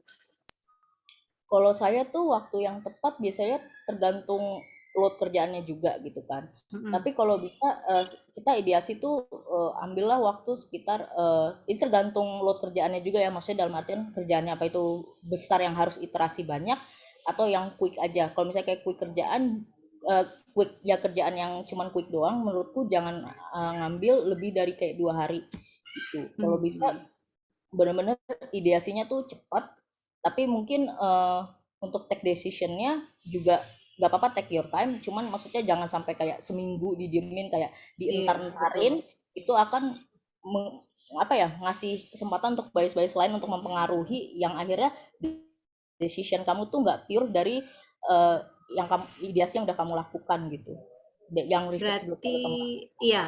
Oke, berarti sekitar ya 1-2 hari paling nggak sudah ada idenya apalah di ideasi itu udah dimatengin gitu ya. Ya. Nah, ini keterlibatan project manager sama desainer berarti udah dari awal tuh, apakah dari awal pas riset atau mungkin pas ideasi kali ya mulainya ya, Mbak Visi?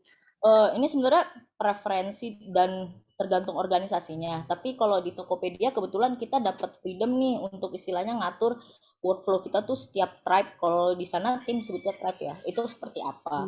Nah, memang pada di awal saya masuk itu belum ada tuh kolaborasi kayak gitu. Istilahnya product managers cuman di awal ngasih brief, pas sprint planning, abis itu udah lepas tangan istilah gitu ya. Yaudah desainer ngerjain sendiri gitu kan. Nah, tapi kita karena kita pengen juga maju bareng-bareng, istilahnya produknya juga akhirnya waktu itu sempat tuh ada produk yang akhirnya maju mundur, udah diprioritasin, di ending tuh bisa nggak launch, bahkan bisa di pushback gitu kan. Sayang banget, padahal namanya udah diprioritaskan, pasti kita udah invest waktu dong di situ gitu. Nah, karena kita gak mau kejadian pulang itu lagi, mulai sekarang tuh kalau saya lebih banyak, bahkan saat si product managers itu mau bikin istilah PRD, atau mau bikin brief ke kita, itu kadang mereka tanya ke kita atau set a discussion dulu nih, gue punya ini nih, punya target untuk benerin si ini, karena misalnya CTR-nya turun atau CVR-nya jelek gitu kan. Mau bantuin gue nggak untuk bikin dokumennya, untuk kira-kira kita mau ngebrief apa gitu. Nah, jadi di awal tuh bahkan sekarang kita udah involve gitu. Termasuk di ideasi juga sekarang, kalau bisa PM-nya jangan diem doang gitu. Kalau saya biasanya suka ngajakin co-design bareng. Kalau menurut kalian gimana sih gitu? Kadang-kadang kan gue butuh juga nih pendapat kalian. Mungkin secara dari sisi kalian produk dan dari sisi saya desain, mungkin pendapatnya berbeda gitu. Dan itu sangat, menurut saya it works, dan lumayan bikin kerjaan jadi lebih cepet sih. Dan decisionnya jadi lebih solid di ending gitu. Jadi untuk di ending kita menghadapi stakeholders yang serem-serem, istilahnya nih mau di launch apa enggak, kita udah solid satu tim gitu. Karena udah dari awal tuh kayak satu visi nih, produknya ini gitu ya. Tadi ada pakai tools collaboration juga. Mungkin ada tools yang diimplementasi khusus kali ya di internal Tokopedia gitu ya. Ya, kita biasanya sih cuman kalau co-design biasanya pakai Miro aja sih, kayak cuman oke. Gitu. Tapi Miro menarik sih, karena kan di Miro itu kan kita bisa ngelihat usernya pada jalan-jalan kemana gitu, maksudnya yang lagi pakai Mironya itu ya. Iya. Kan kalau kita di situ, jadi ketahuan siapa aja yang aktif. Ya saya juga pakai Miro juga sih, tapi kalau saya pakainya buat ngajar biasanya. Nah ini terima kasih banyak Mbak Visi ya pemaparannya tadi, Mas Alvan juga menarik sekali. Nah ini kita sudah masuk ke sesi question and answer nih, karena udah banyak nih yang nanya di chat room ya. Tadi di awal sempat sepi, tapi ternyata pemaparan ini membuka cakrawala dari sini ya si penanya-penanya kita. Ya jadi sekarang saya akan coba lihat. Oke. Nah, dari Mas Satria Vandira nih dari Jakarta. Nah, dia mau bertanya bagaimana cara menerapkan flexible on the execution yang baik. Nah, ini bertanyanya ke Mbak Visi dan Mas Alvan nih. Siapa yang mau jawab nih, silakan. Mungkin Mas Alvan dulu, bagaimana? Oh, saya dulu boleh. Oke. Sebenarnya bagaimana cara melakukan flexible on execution yang baik, ya percayalah bahwa di awalnya itu akan banyak berantem ya. Berantem itu hal yang sangat umum gitu ya, berantem, debat kayak gitu. Cuman emang ketika kita berdebat dan ada ketidaksepakatan itu, baik lagi bahwa itu tujuannya bukan karena gua nggak sepakat sama lo atau kita nggak sepakat sama lain, tapi adalah ini mungkin bukan yang terbaik buat pelanggan.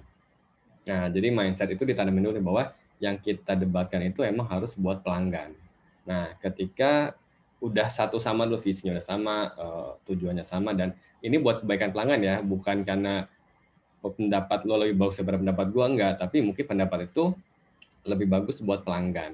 Nah, itu yang harus dipahami tuh di awal. Jadi sebelum kita meeting, yang nge-lead meetingnya, baik itu track leader atau product owner atau product lead-nya, ngasih itu ke semua anggota tim, kita harus paham bahwa ini adalah buat pelanggan. Itu yang pertama. Nah, yang kedua, dulu juga kita kejadian nih. Jadi kalau teman-teman yang udah pakai Bayu, ada buka aplikasi Bayu itu ada 3 swipe gitu. Dulu kita udah ada grand design-nya lah kita punya. Nah, tiba-tiba pas sudah mau dieksekusi nih development-nya, ada temuan dari tim sebelah. Kalau ini kayaknya ada pain point nih buat pelanggan, pelanggan nggak akan bisa nge-akses ini dengan mudah. Nah, terjadilah cognitive bias yang tadi Mbak Visi bilang. Karena udah ada sangkos kan, wah kita udah riset ini selama 1 bulan, udah siap mau develop, kenapa harus diubah lagi? Nah, cuman baik lagi, pas ketika ada disagreement kayak gitu, teman-teman ini tuh kita ngelakuin ini buat kebaikan pelanggan ya, karena ini emang benar valid pain point. Kalau kita rilis dengan rencana awal, mungkin nanti take up rate-nya nggak akan bagus, dan kita udah cost yang kita lakukan itu udah makin gede lagi. Jadi mending kita ubah di sekarang, ini udah valid pain point-nya, kita research, nah nanti kita akan bisa ngasih yang lebih baik lagi buat pelanggan. Bukan karena ini lebih baik dibanding lo atau ide dia lebih baik, enggak, tapi ini lebih baik buat pelanggan. Nah, itu yang harus dipahamin sama teman-teman sih, supaya bisa lebih legowo lah buat ketika harus ada perubahan dan harus adaptasi di tengah-tengah. Gitu mungkin. Oke, thank you Mas Alvan. Mungkin ada tambahan dari Mbak Visi? Kurang lebih poinnya sama, dan apalagi kalau ngomongin tentang fleksibel, kadang-kadang juga fleksibel tuh suka kadang-kadang jadinya kelebihan gitu kan. Dalam artian ada orang yang misalnya kekeh nggak mau dirubah gitu, ada juga yang istilahnya gua malah dirubah-rubah terus, itu kadang-kadang malah ada gitu. Saking fleksibelnya, saya pernah ngalamin sih satu produk yang istilahnya harus ada changes berkali-kali, tapi sebenarnya nggak nge-solve problemnya itu apa gitu. Jadi, nah dalam kayak gitu tetap menurut saya tuh collaboration itu adalah hal yang utama, dan sesuatu yang disampaikan tuh harus dengan, kalau saya nerapin harus dengan proof sih, dalam artian nggak boleh dalam bentuk suatu hipotesis doang, minimal ada datanya gitu.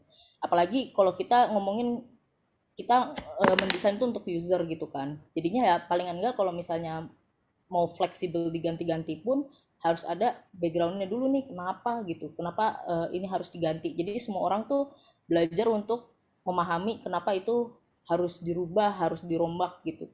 Kapan itu bisa dirombak, kapan enggak gitu. Oke, jadi kuncinya lebih ke communication dan juga dari user, dan juga ada proof-nya ya yang bisa membuktikan. Jadi semuanya tuh dia nggak ada ngerasa oh ini dirubah karena pendapatnya si A, si B, si C, karena ini memang pure dari kemauan user dan ada data pendukungnya ya. Ini baik sekali ya. Nah, kita lanjut dari pertanyaan yang kedua. Di sini ada dari Mbak Elga Teresia dari Bekasi. Halo, thank you for sharing, Mas Alvan, Kak Visi. Izin bertanya untuk Mas Alvan, mau bertanya, Bayu kan provider. Apa pertimbangannya ketika merilis fitur Utainment, ada podcast, minigame, dan lain-lain. Nah, itu untuk Mas Alvan. Kemudian untuk Kak Visi, bagaimana kita bisa decide mana yang kita dahului ketika user kita sangat beragam. Apalagi seperti Tokopedia, ada sellers, ada buyers. Nah, itu kira-kira gimana nih? Mungkin dari Mbak Visi dulu kali ya sekarang ya. Oke, ini menarik sih pertanyaannya. Apalagi di Tokopedia itu istilahnya kita terdiri dari divisinya banyak banget. Jadi kalau saya nyebutnya di sana tribes ya. Jadi tribesnya tuh kita mau geser suatu button aja tuh kalau itu nyenggol tribes lain dalam artian nyenggol bagian tim lain tuh kita harus bikin working group bareng-bareng gitu. Jadi itu makanya kita kalau di Tokopedia untuk take decision itu yang pertama kita omongin internal dulu dalam artian let's say saya dikategorikan tim kategori mau bikin gini ternyata misalnya itu nyenggol tim lain misalnya tim home gitu kan. Nah atau terus nanti ada lagi yang nyenggol misalnya tim seller atau logistik gitu kan. Nah itu kita harus benar-benar collaborate dari awal dulu sama mereka, baru abis itu kita bikin brief gitu. Jadi jangan kita udah punya brief dulu baru kita propose ke dia gitu. Kalau di kita tuh budayanya tuh sangat sangat kolaborasi sih di Tokopedia gitu. Jadi benar-benar sesuatu decision yang diambil harus dengan keputusan bersama gitu. Karena kadang-kadang suka ada juga tuh kelolosan produk kita udah prioritas nih, ternyata itu nyenggol tribe lain gitu kan. Terus tribe lain bilang gue nggak mau gitu, nggak bisa gitu. Ya itu mau nggak mau harus di drop kalau kayak gitu. Nah untuk menghindari kayak gitu di awal di early stage kita udah bilang sih kita udah kolaborasinya benar-benar di awal, jadi gontok-gontokannya di awal dulu tuh, ntar di ending udah tinggal kerja bareng kayak gitu. Oh, oke, menarik sekali ya, gotok-gotokan di awal dulu. Iyalah, karena kita mesti finalin tadi di awal, apalagi yang udah tahap ideasi tadi ya. Oke, nah tadi pertanyaan untuk Mas Alvan lebih ke Utainment nih. Nah ini menarik nih dari Bayu sebagai internet provider. Nah gimana nih pertimbangannya Mas Alvan? Oke, thank you pertanyaannya.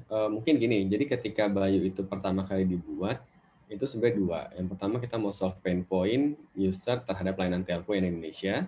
Nah, sama yang kedua itu kita pengen mewujudkan aspirasi para Gen Z dan millennials. Nah, jadi ketika Bayu itu dibikin pun kita research, kita FGD, kita lakukan survei, one-on-one interview, dan di sana muncullah beberapa pain point mereka yang kita solvekan di aplikasi Bayu dan juga aspirasinya. Nah, aspirasi-aspirasi mereka itu yang kita tuangkan di Utainment. Jadi di dalam ketika kita research itu mereka bilang seperti kayak gue tuh pengen loh bisa dengerin musik, gue tuh seneng nonton video, gue tuh seneng main games, gue seneng ngobrol sama teman-teman di satu komunitas, gue tuh seneng kalau misalnya gue dapet reward, gue bisa redeem poin gue. Nah, Utainment itu kita buat emang dari feedbacknya pelanggan. Jadi ketika pelanggan, oh gue suka musik, oke kita hadirkanlah fitur namanya mixtape.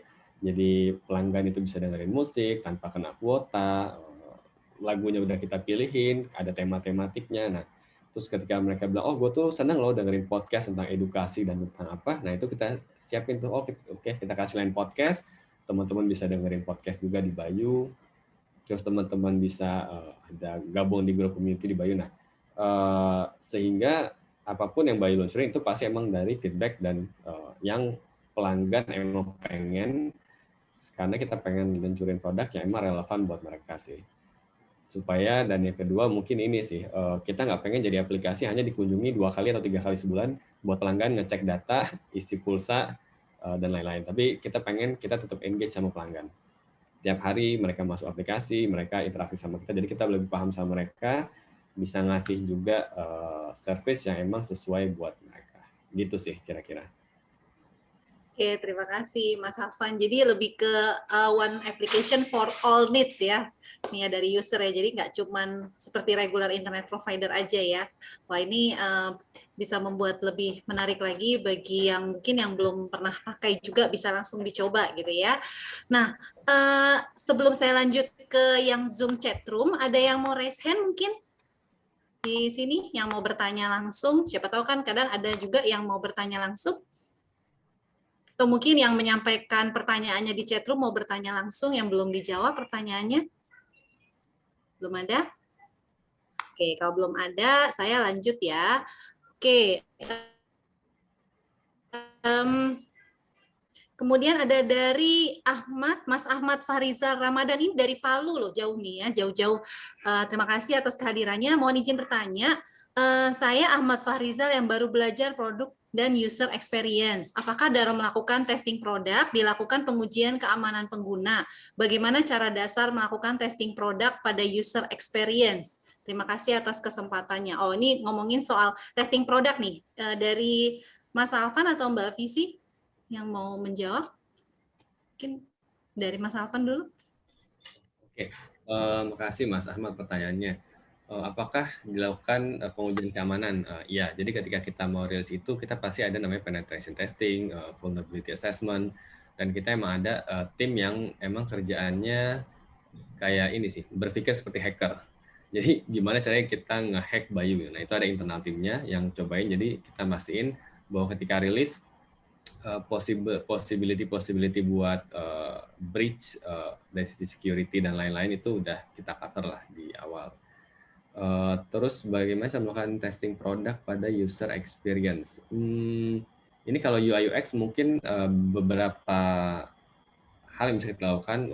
Satu mungkin UT, bisa virtual, bisa juga ketemu sama pelanggannya langsung. Jadi salah satunya, dan mungkin ada beberapa cara lain sih yang bisa kita lakukan buat tes user experience. Nah mungkin Mbak Visi nih yang lebih hatam nih soal testing user experience. Oke, kalau Oke, Mbak Visi silakan. Ya, kalau untuk keamanan kita juga ada, cuman itu nggak di bagian product design. Jadi product design biasanya kalau memang ada suatu risk yang memang, biasanya kayak waktu itu kita bikin untuk produk ngeblok produk 21 tahun ke atas, biasanya kayak rokok kayak gitu. Mungkin secara user flow-nya kita yang bikin, cuman kayak untuk breach-nya segala macam itu udah ada tim fraud sendiri sih. Jadi kayak memang itu udah ada timnya sendiri untuk ngurusin masalah security. Nah, untuk bagaimana testing UX testing tuh, testing dalam produk tuh kayak gimana sih gitu. Nah, sebenarnya ada beberapa metode sih, ada banyak malah gitu. Nah, tapi biasanya yang paling umum kita lakukan itu langsung in-depth interview. Dalam artian kita undang nih, kalau biasanya kita dengan cara nge-blast survei di Tokopedia, terus yang memang ngisi dan tertarik untuk datang. Nah, tertarik untuk datang itu biasanya kita lihat tuh dari data respondennya. Kita kan bisa minta backgroundnya, umurnya berapa, terus apakah biasanya kita targetin memang orang-orang yang misalnya kalau dengan saya, misalnya saya pengen ngedesain ulang kategori fashion wanita, ya udah kita cari orang-orang yang memang pernah belanja itu, dan misalnya itu bisa, kita udah punya datanya sendiri sih kayak gitu. Terus misalnya basket size-nya berapa yang misalnya memang kita mau targetin orang-orang yang memang sering banget belanja atau yang enggak gitu, itu semua ada datanya, baru nanti kita invite untuk datang dan in-depth interview. Nah kalau dulu in-depth interview itu langsung sih. Kelebihannya in-depth interview itu kita benar-benar bisa meneliti atau benar-benar bisa ngarahin user untuk ngejelasin journey-nya atau ngungkapin dalam artian emosinya mereka, atau menurut mereka ini bagus atau enggaknya tuh lebih ketara dan lebih in-depth juga kan, karena kita benar-benar biasanya nyuruhnya bisa dari awal sampai akhir ngelakuin suatu journey gitu kan. Tapi kekurangannya adalah terutama kalau kayak pandemi seperti ini nih, ini sering banget kejadian akhirnya kita cuma via Zoom gitu kan.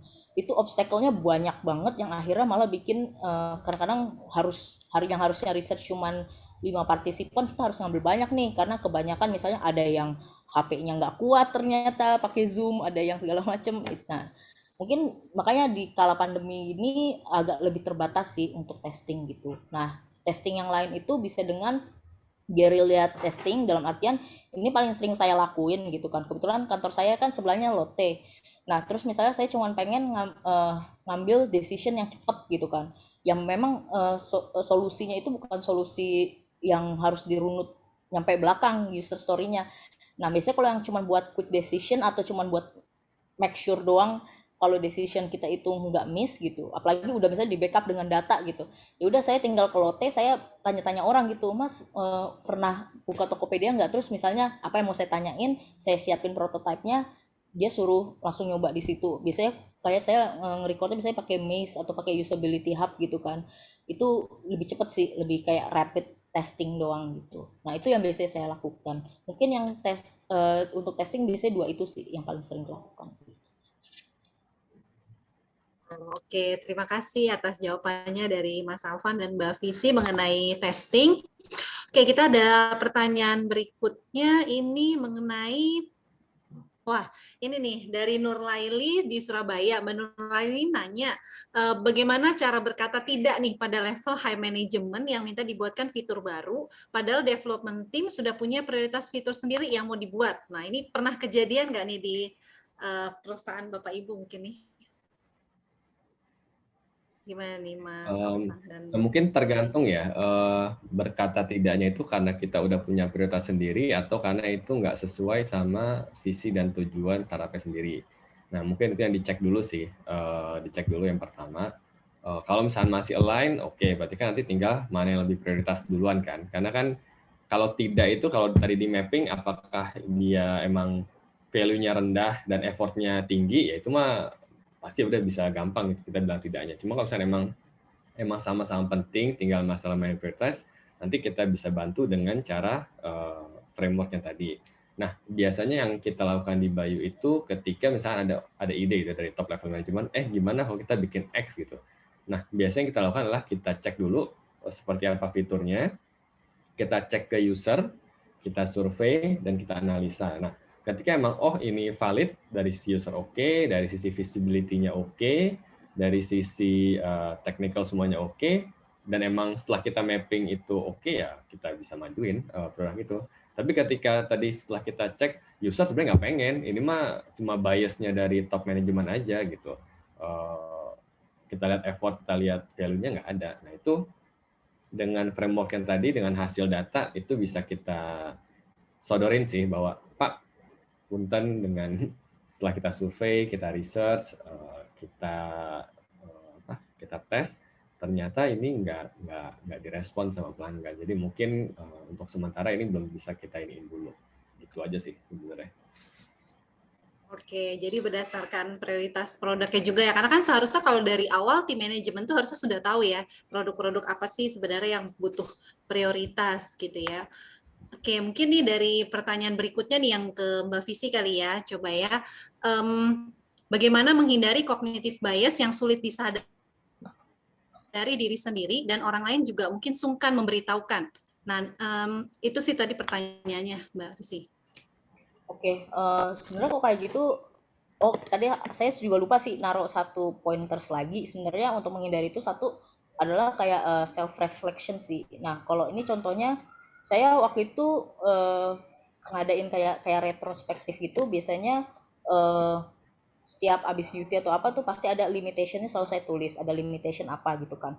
Misalnya limitationnya yang kayak tadi saya bilang kan, usernya misalnya kurang kooperatif atau apa, itu selalu saya tulis semua. Dan waktu saya presentasi juga saya bilang, ini saya ngambil decision ini dengan limitasi ini. Jadi mungkin kalau orang merasa kayak, ada limitation itu, akhirnya orang bisa maklum juga kan, karena memang nggak mungkin kita bisa ngindarin bias itu gitu kan.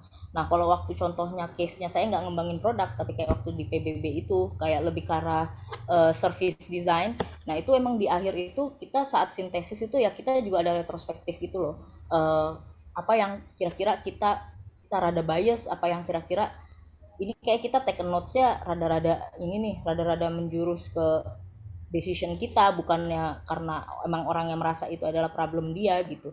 Itu kita bahas bareng-bareng sih. Jadi benar kita terbuka, retrospeksi, kita kasih tahu limitasi. Itu yang paling penting sih kalau dalam ngambil suatu decision untuk suatu produk gitu. Jadi kasih tahu aja limitasinya apa waktu testing, atau limitasinya apa waktu ngerjain itu gitu. Oke, jadi yang penting limitasinya. Thank you Mbak Visi. Ini terakhir dari Mbak Dian di Medan, kan kita peserta jauh-jauh nih ya. Ada dari Surabaya, ada dari Medan, tadi ada yang dari Palu juga. Nah, bagaimana cara membuat suatu prototipe yang dapat menarik perhatian customer untuk memprioritaskan penampilan dari suatu produk yang akan ditawarkan. Nah, bagaimana nih supaya menarik nih? Biasanya mungkin dari Bayu sendiri dan dari Tokopedia punya tipsnya masing-masing. Silakan Mas Alvan. Oke, kalau soal prototype ya. Tapi kalau dari si produk, point of view-nya sebenarnya lebih ke fokus ke experience ya. Jadi kita fokus ke experience. Yang pertama itu harus functional, itu bisa dipakai, solve pain point, performance-nya bagus. Nah, itu sebenarnya parameter utama yang dari sisi produk buat kita ngeluncurin sebuah fitur baru atau prototype. Nah, nanti dari sisi penampilan itu biasa emang dua sih, dari brand sama dari teman-teman UI.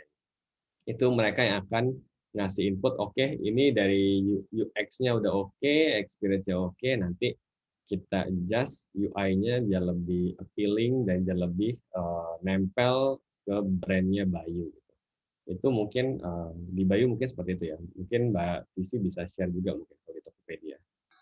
Ya, kalau untuk di Topet kurang lebihnya sama sih.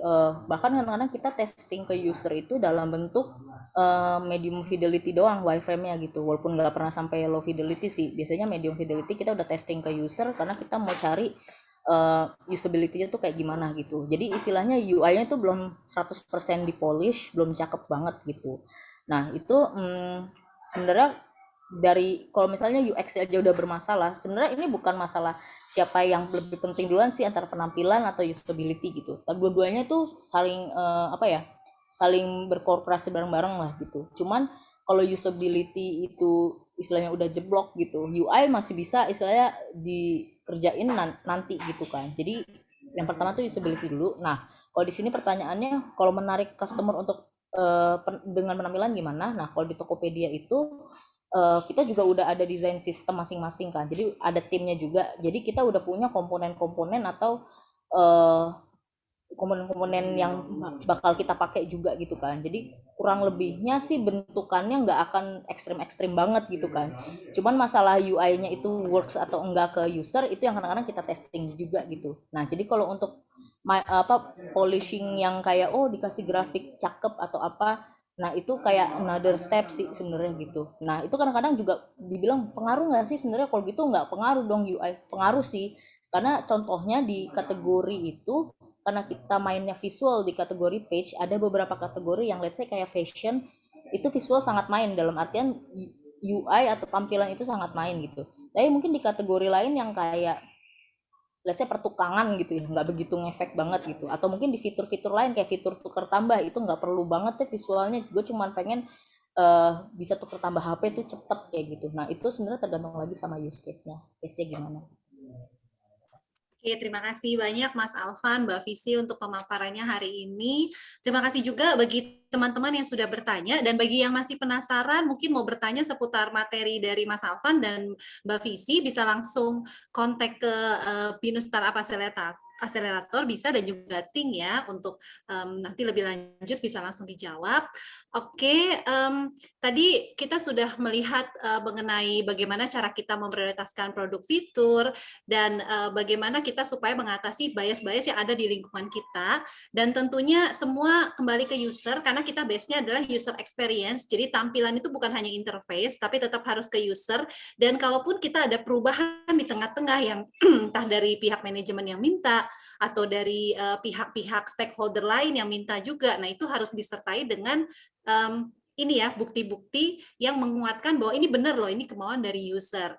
Dan juga untuk secara internal itu communication tadi juga sangat baik ya, dan bahkan di tim internal dari Bayu maupun Tokopedia itu pasti sudah ada media untuk communication antar tim sendiri, entah bisa via grup atau ada software lain yang digunakan di sana gitu. Nah, terima kasih sekali atas kehadirannya hari ini. Nah, sebelum kita masuk ke penutup acara, kita mau foto bersama dulu nih ya. Nanti saya akan dibantu oleh Mbak Elga ya untuk capture fotonya. Saya invite semuanya untuk menyalakan kameranya untuk dokumentasi, silakan. Ini kita ada 32 peserta. Ya, silakan Mbak Elga.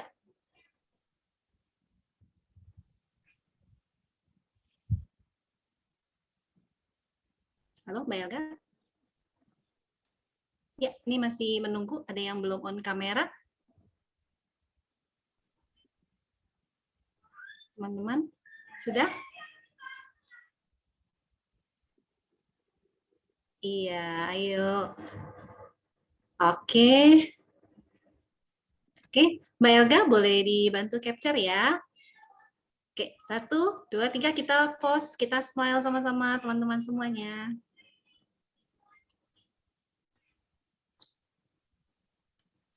Oke, terima kasih banyak dan sangat menarik sekali ya diskusinya ya.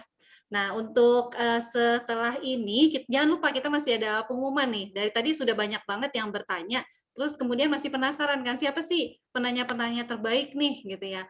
Nah, untuk sebelum kita mengumumkan ada beberapa reminder ya yang akan disampaikan dari tim Bisa. Silakan saya kepada Mas Jem atau Mbak Helga. Iya, Terima silakan. kasih Bu Marisa. Oke, jadi jangan lupa ya teman-teman untuk isi feedback-nya, terutama yang binusian.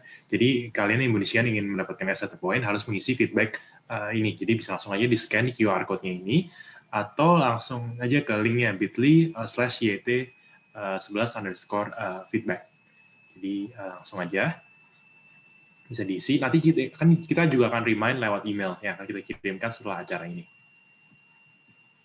Lalu yang kedua, announcement-nya, mungkin kalian kalau jika tertarik ingin, misalnya kalian punya pertanyaan lebih lanjut gitu, atau ingin join community dari Bisa dan juga Ting ini, bisa langsung aja join dengan scan QR code untuk join WhatsApp group kita, atau bisa langsung ke bit.ly/bisa_xting_WA.